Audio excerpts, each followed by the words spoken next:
자, 이번 시간은요, 이제 중학교 1학년, 그래서 첫 시간이죠.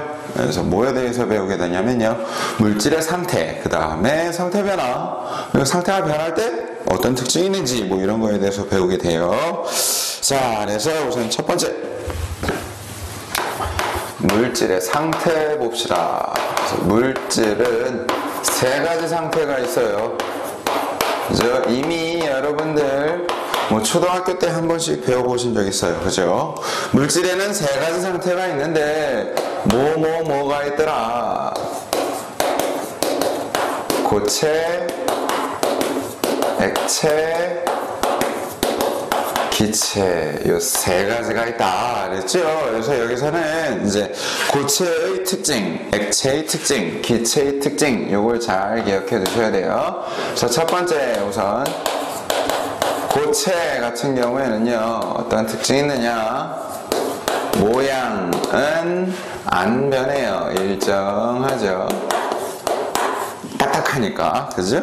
네. 부피도 안 변해요. 일정해요.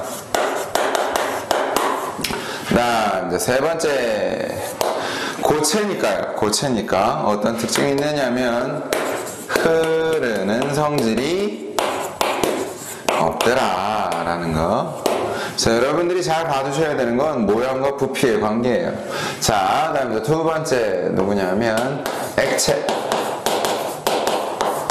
자, 이 액체 같은 경우에는요, 어떤 특징이 있느냐? 모양은 변해요. 어떤 그릇에 담느냐에 따라서 모양이 변하죠. 네모난 그릇에 담으면 네모난 모양이 되고, 동그란 그릇에 담으면 동그란 모양이 되고, 다음 대신에 부피는요, 거의 일정합니다. 그러니까 엄밀하게 따지자면 아주 약간 줄긴 해요. 압력을 가하게 되면 아주 약간 줄어들긴 하지만 그냥 우리가 느낄 수 있는 정도로 확 줄어드는 게 아니라서 거의 일정하더라. 다음 세 번째 또 어떤 특징이 있느냐면 흐르는 성질이 있어요. 그죠? 다음 세 번째 기체. 자, 이 기체는요, 어떤 특징이 있느냐면 모양도 변하고요.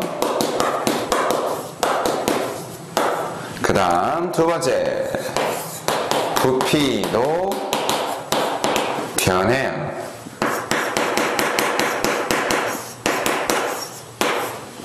다음 세 번째, 또 어떤 특징이 있느냐면 흐르는 성질이 있어요. 그러면 이제 이런 분들이 계세요. 에이, 기체가 어떻게 흘러요? 그러는데, 자, 공기 보시면요, 움직이죠. 그죠?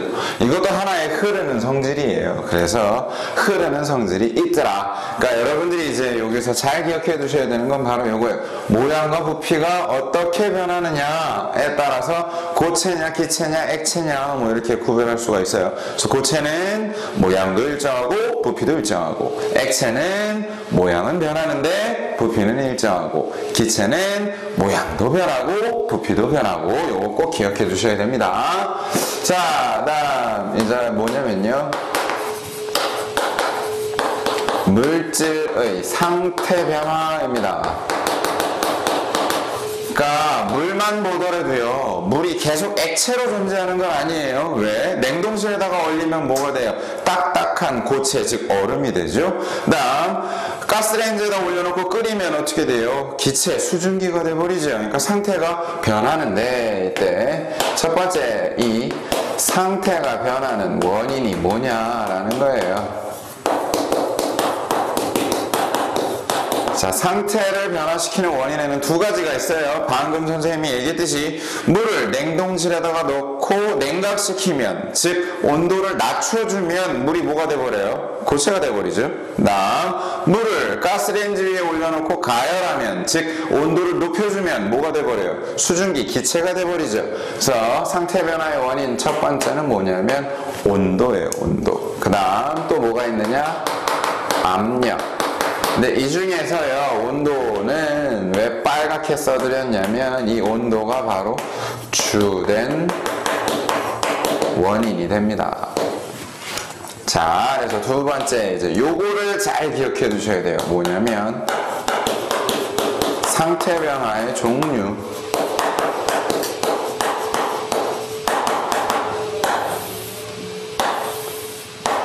기본입니다. 그러니까 이름을 꼭 기억해 두셔야 돼요. 고체가 액체가 되는 건 뭐라고 부르고 액체가 기체가 되는 건 뭐라고 부르고 이거 이름을 꼭 기억해 두셔야 됩니다. 자, 그래서 이 상태 변화의 종류에는요. 물질에는 세 가지 상태가 있다 그랬어요. 뭐가 있더라? 고체, 액체, 기체. 그래서 자, 우선 고체가 액체가 되는 거 이걸 뭐라고 부르냐면요, 융해라고 불러요. 다음 액체가 기체가 되는 거 기화라고 부르고요. 어떤 애들은요, 고체였던 애가 바로 기체가 돼버리기도 해요. 그래서 이걸 뭐라고 부르느냐, 승화라고 불러요. 다음 반대로 액체였던 애가 고체가 되는 거 응고라고 부르고요.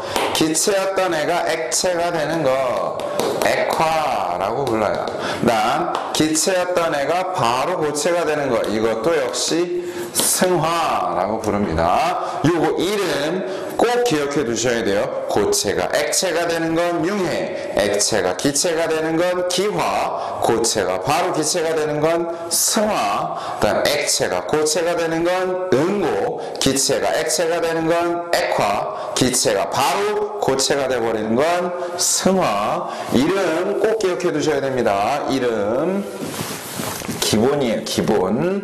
자, 그러면 이때 우선 첫 번째, 자, 온도에 따른 상태 변화를 봅시다.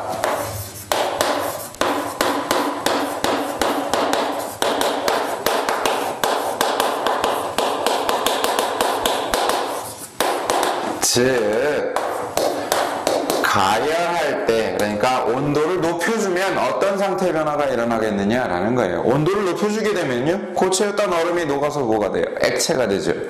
다음 액체였던 물을 계속 온도를 높여주면 어떻게 돼요? 끓어서 수증기 기체가 돼버리죠. 그래서 가열하면 어떤 상태 변화가 일어나느냐, 고체가 액체가 되는 융해, 내지는 액체가 기체가 되는 기화, 그 다음에 고체가 바로 기체가 돼버리는 승화가 일어나요.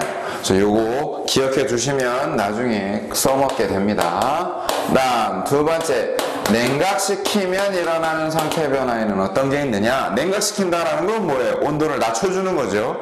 그럼 기체였던 수증기의 온도를 낮춰주면 액체가 되죠. 그죠? 그 다음에 액체였던 물의 온도를 낮춰주면 얼음이 돼요. 고체가 되죠. 그래서 우선 냉각시키면, 즉 온도를 낮춰주면 액체였던 애가 고체가 돼요. 응고. 그 다음 기체였던 애가 액체가 되죠. 액화.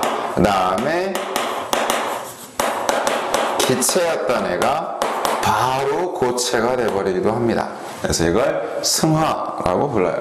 자, 그다음 두 번째, 이때요 이제 여러분들이 처음 보는 게 있어요. 뭐냐면 고체였던 애가 바로 기체가 되기도 하고요, 기체였던 애가 바로 고체가 되기도 해요.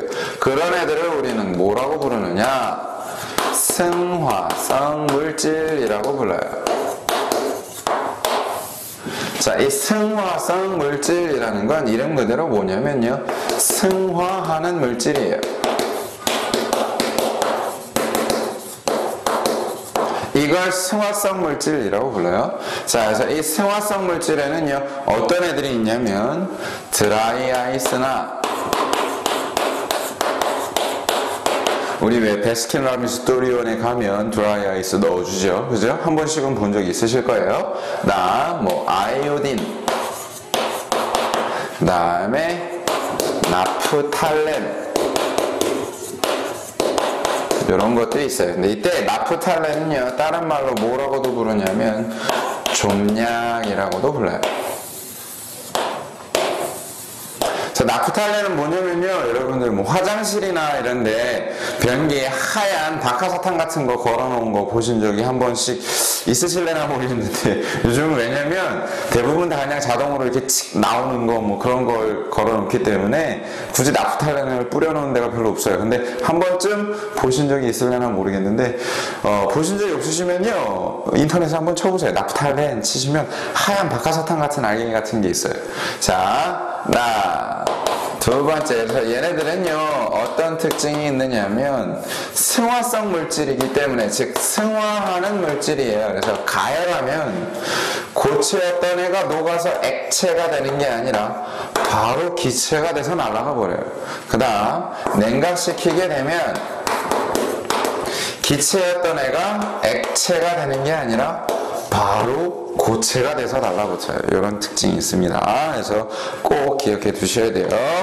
자, 그래서 오늘은 여기까지 하고요. 여러분들이 꼭 기억해 두셔야 될 건 고체의 특징, 액체의 특징, 기체의 특징, 그 다음 진짜 중요한 거 상태 변화 이름 꼭 기억해 두셔야 돼요. 고체가 액체가 되는 건 융해, 액체가 고체가 되는 건 음고, 액체가 기체가 되는 건 기화, 기체가 액체가 되는 건 액화. 그 다음 고체가 바로 기체가 되든 기체가 바로 고체가 되든 얘네는 둘 다 승화라고 부르더라. 그 다음 가열을 하게 되면 물질이 녹거나 끓어오르거나 고체였던 게 바로 기체가 돼버려요. 즉 융해나 기화, 승화가 일어나고요. 냉각시키게 되면 음고, 액화, 승화가 일어나더라. 그래서 승화성 물질에는 세 가지가 있다 그랬죠. 드라이아이스, 아이오딘, 나프탈렌. 그래서 얘네들은 어떤 특징이 있다 그랬어요. 승화하는 물질이기 때문에 가열하면 고체였던 애가 녹아서 액체가 되는 게 아니라 기체가 되고, 냉각시키면 기체였던 애가 액체가 되는 게 아니라 바로 고체가 되더라 라는 거. 우선 이게 기본이에요. 그래서 이거 잘 기억해 두시고요. 다음 시간에 뵐게요. 수업 듣느라 수고 많으셨고요. 다음 시간에 뵙겠습니다.